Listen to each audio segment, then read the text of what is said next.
Hello viewers, मेरे YouTube channel में आपका एक बार फिर स्वागत है। कैसे हैं आप सभी लोग? उम्मीद करती हूँ सभी स्वस्थ होंगे और तैयारी में लगे होंगे। आज हम बात करने वाले हैं मध्य प्रदेश सहायक प्राध्यापक परीक्षा 2022 के पेपर 1 के सिलेबस के बारे में।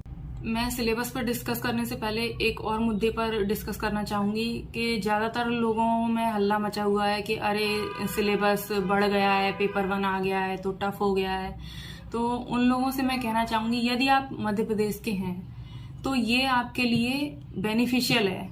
कहीं से भी ये घाटे का सौदा नहीं है। पूछिए कैसे। मैंने पिछली बार का एग्जाम दिया था और मेरा फर्स्ट वेटिंग आया था।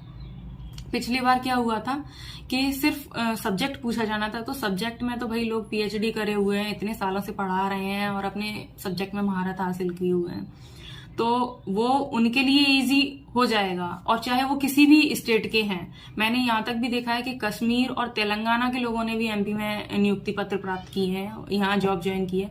तो आप देख लीजिए कि आप वहां अगर आप जॉब लेना चाहें तो आपको वहां के राज्य का अध्ययन करना पड़ेगा, और वहां की जो भाषा है, तेलुगु है या डोगरी है, वो आपको आनी चाहिए, तो ही आप कर सकते हैं। लेकिन अपना हिंदी भाषी राज्य तो यहाँ पे कोई भी आके अप्लाई कर देता है। तो अगर सिर्फ विषय पूछा जाएगा तो सबके लिए इजी हो जाएगा। आप यूपी बिहार वालों को देख लीजिए, कितने लोगों को यहाँ एमपी में सिलेक्शन मिला।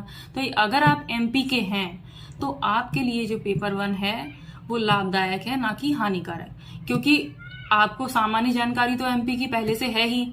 जो सिलेबस है फर्स्ट पेपर का, उसमें 5 यूनिट में से 3 यूनिट तो आपकी ही है। तो समझ लीजिए 50% से ज्यादा सिलेबस आपके फेवर में है। बाकी का जो करंट अफेयर्स हैं और कंप्यूटर है, तो उसकी भी बेसिक जानकारी हर किसी को थोड़ी बहुत आज के युग में होती है। ऐसा कोई नहीं है जिसको कंप्यूटर का बेसिक नॉलेज नहीं हो, या फिर करंट अफेयर्स का इतना क्या हो रहा है देश विदेश में। सबको आजकल सोशल मीडिया से जुड़े हुए हैं, सबको पता रहता है थोड़ी बहुत खबरें। तो बस थोड़ा और इनहेंस करके पढ़ना है। बाकी ये आप अपने दिमाग से निकाल दीजिए कि ये जो पेपर 1 जुड़ा है वो आपके लिए ठीक नहीं है, वो आपके फेवर में ही है। बस आपको अपना सोचने का नजरिया और देखने का नजरिया बदलना है। आपने देखा होगा राजस्थान में असिस्टेंट प्रोफेसर परीक्षा होती है, या यूपी में या अन्य किसी राज्य में, तो वो एक पेपर अपने राज्य का रखते हैं, या जीएस का पेपर रखते हैं शुरू से ही। तो मैं तो जो अपने यहाँ अभी सिलेबस चेंज हुआ है उसको एक अच्छी पहल मानूंगी एमपी के जो मूल निवासी हैं उन सभी अभ्यर्थियों के लिए। मैंने देखा है कई लोग सिलेबस ठीक से पढ़ते ही नहीं हैं और बस तैयारी करना शुरू कर देते हैं। तो सिलेबस पढ़ना क्यों जरूरी है, इसे मैं एक एग्जाम्पल के माध्यम से समझाती हूँ। जैसे आपको किसी अनजान जगह जाना है जहां आप पहले कभी नहीं गए हैं, तो अगर आप गूगल मैप से उसका रास्ता पहले से देख लेते हैं कि किस रोड से जाना है, कहाँ लेफ्ट टर्न करना है, कहाँ राइट टर्न करना है, तो आप इजीली उस जगह पे पहुंच जाएंगे। लेकिन अगर आप ये सोचें कि ठीक है चलते हैं और रास्ते में देख लेंगे, किसी से पूछ लेंगे, तो आप रास्ते में 4 लोगों से पूछते हुए फिर भटकते भटकाते वहां पे पहुंचेंगे। तो वही खेल है परीक्षा की तैयारी का। यदि आप सिलेबस पढ़ते हैं तो आपको तैयारी की एक दिशा मिल जाती है। आप ऐसा नहीं है कि आप किसी से पूछ रहे हो कि भाई क्या पढ़ना है, कैसे पढ़ना है, किस बुक से पढ़ना है। ये चीजें अपने आप क्लियर हो जाती हैं जब आप सिलेबस पढ़ते हैं कि आपको किन टॉपिक पर फोकस करना है, किस तरीके से तैयारी करनी है। तो जो तैयारी की दिशा है वो तय करने के लिए, समझने के लिए आपको अपने सिलेबस को समझना बहुत जरूरी है। चाहे परीक्षा आपकी कोई भी हो, अगर आपने सिलेबस अच्छे से समझ लिया तो समझ लीजिए कि आपकी कुछ तैयारी सिलेबस समझने पर ही पूरी हो गई। आज का जो समय है वो हार्डवर्क का उतना नहीं है जितना स्मार्ट वर्क का है। तो भले कितने भी हार्डवर्क करने वाले हों, अगर वो सिलेबस के अकॉर्डिंग नहीं पढ़ते हैं तो सिलेबस से ज्यादा कुछ भी पढ़ते रहें, वो उनके लिए बेनिफिशियल नहीं होता है। तो मेरी यही सलाह होगी कि आप सबसे पहले जो भी परीक्षा की आप तैयारी कर रहे हो उसका सबसे पहले आप सिलेबस अच्छे से समझें, फिर आपकी तैयारी की दिशा है वो अपने आप तय हो जाएगी। तो हम शुरुआत करते हैं आज मध्य प्रदेश सहायक प्राध्यापक परीक्षा 2022 के पेपर 1 के सिलेबस के बारे में। तो इसमें टोटल 5 यूनिट हैं।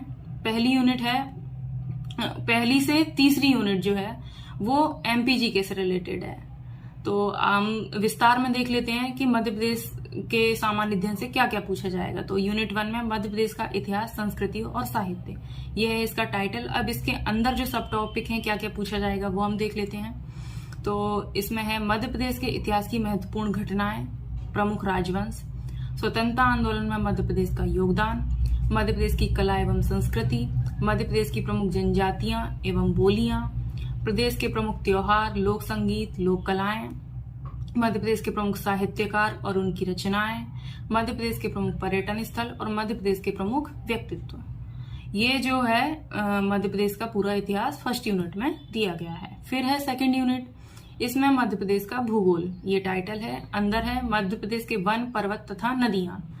तो यहाँ ये मत समझ लीजिए कि वन, पर्वत, नदियां दिया है तो पठार नहीं पूछे जा सकते, पूछा कुछ भी जा सकता है, लेकिन हमें जो ध्यान देना है वो इन पर अधिक देना है। यहाँ आदि इत्यादि कुछ भी नहीं लिखा है नदियों के बाद ही, तो ये मान के चलते हैं कि इनके अलावा नहीं पूछा जाएगा, लेकिन फिर भी वो भी तैयारी करेंगे हम, लेकिन इन पर ज्यादा ध्यान देंगे। मध्य प्रदेश की जलवायु, मध्य प्रदेश के प्राकृतिक एवं खनिज संसाधन, ऊर्जा संसाधन जिसमें परंपरागत गैर परंपरागत दोनों प्रकार के पूछे गए हैं, मध्य प्रदेश की प्रमुख सिंचाई एवं विद्युत परियोजनाएं।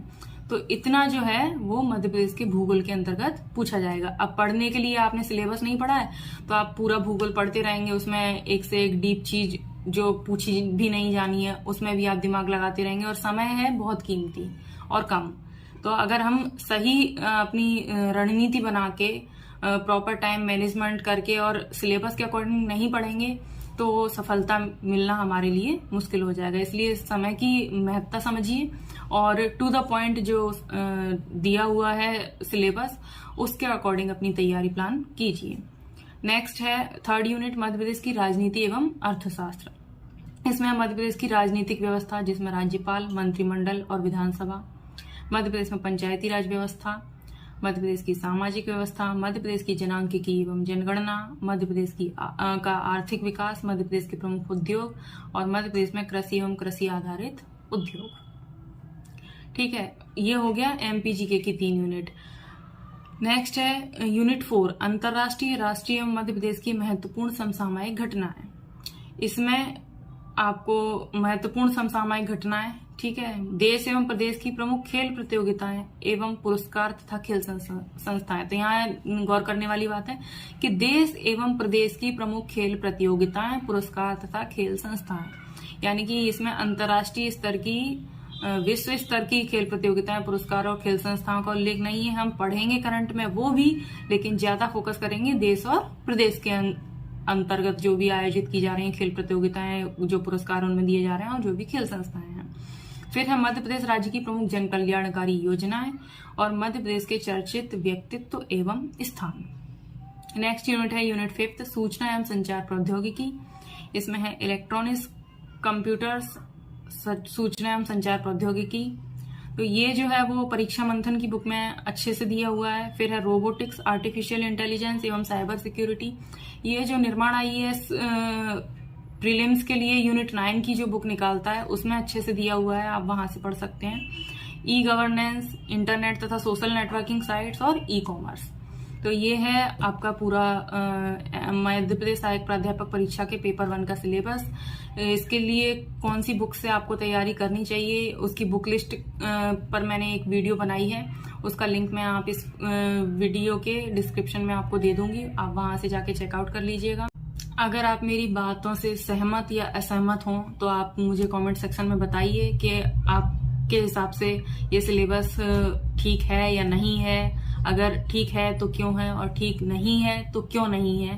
क्या आप इस संबंध में अपने विचार रखते हैं वो आप कमेंट में लिख के मुझे बताइए। आपको सिलेबस को एनालिसिस करने की और ब्रेक डाउन करके समझाने की जो मेरी अप्रोच है वो आपको कैसी लगी, आप इसके बारे में मुझे कमेंट सेक्शन में बता सकते हैं। और आप इसी तरह मेरे चैनल से जुड़े रहिए, व्यस्त रहिए, मस्त रहिए, तैयारी करते रहिए। उम्मीद करती हूँ कि अच्छे परिणाम ही निकलेंगे।